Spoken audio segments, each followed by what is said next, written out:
to blinding people and having them complain that, you know. I missed Halloween this year though. Oh yeah, I was watching. You guys want to be on camera? Yes, we do.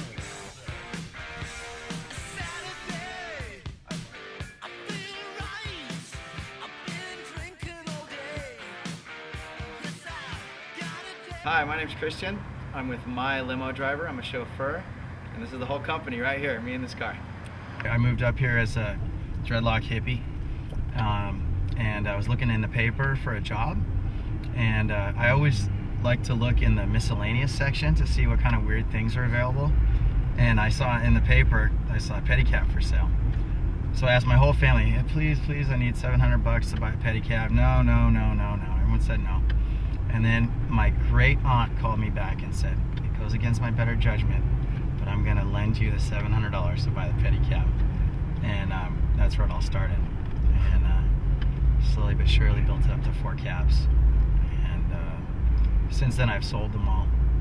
But I got into driving taxi. Drove taxi for a couple years for 3 different companies. And while I was in the taxi, I passed out about 12,000 business cards and built a clientele. And actually there's another funny story.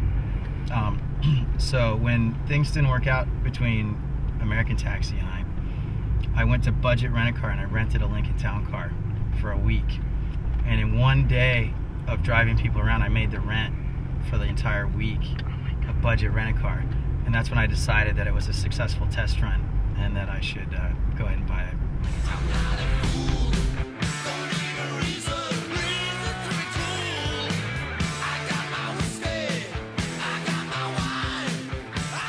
Hey Jimmy, how you doing, buddy? Hey, good, buddy. You're on the air. You're on the air. You need a ride? Yeah, I'm very trying to go home. All right.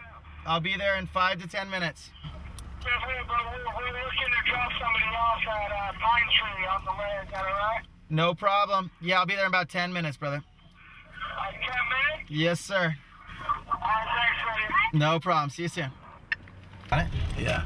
All right, so we're going to pick up my friend Jimmy, who's like one of my VIP clients, called and asked me to pick up his friend Brian.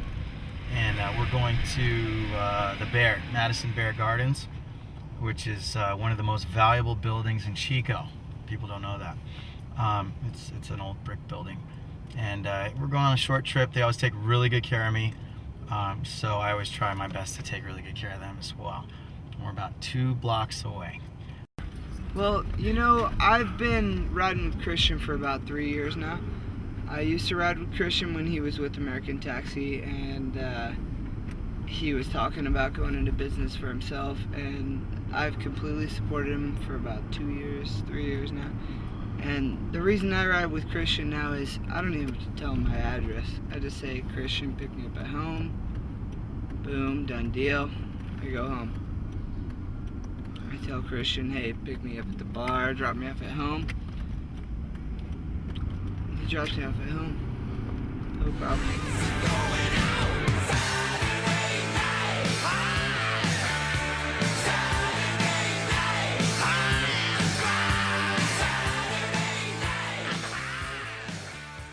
You can put that. So how did you go from a budget rent-a-car to a Lincoln Town Car?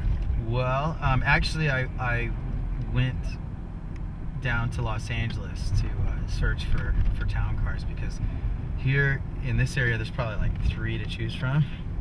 And if you go down to LA, there's like hundreds and hundreds of different kinds of cars. And so I thought I'd have a better shot at finding a town car down in LA.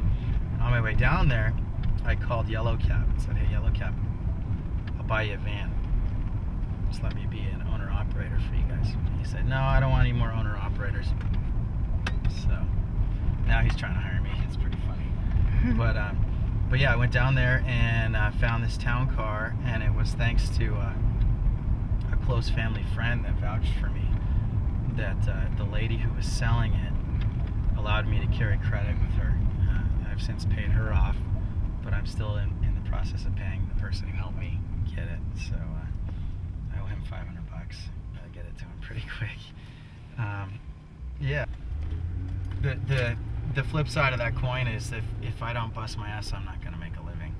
So I can choose not to work, but I have to pay for it no matter what, you know? So, but the thing is, doing this job, I afford other people their freedom to go out and have a drink or, you know, do what they want to do, and also be responsible enough to get home safely and not endanger other people.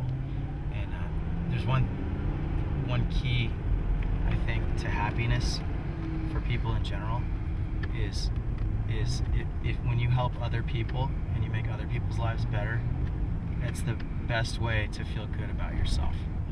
And that's kind of how I feel about this job, is I know that I save lives, I know that I help people, and that makes me feel good about what I'm doing and good about myself. So you like your job? I love my job.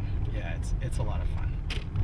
I mean, imagine, you know, there's people digging ditches in the sun, you know, and here I am listening to music, talking to cool people, driving around. I get to go into the party, listen to music for a minute until my phone rings. You guys want to go hear some music?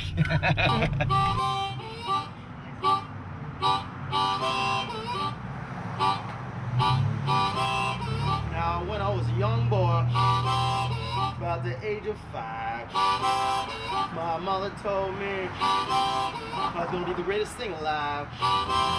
But now I'm a man.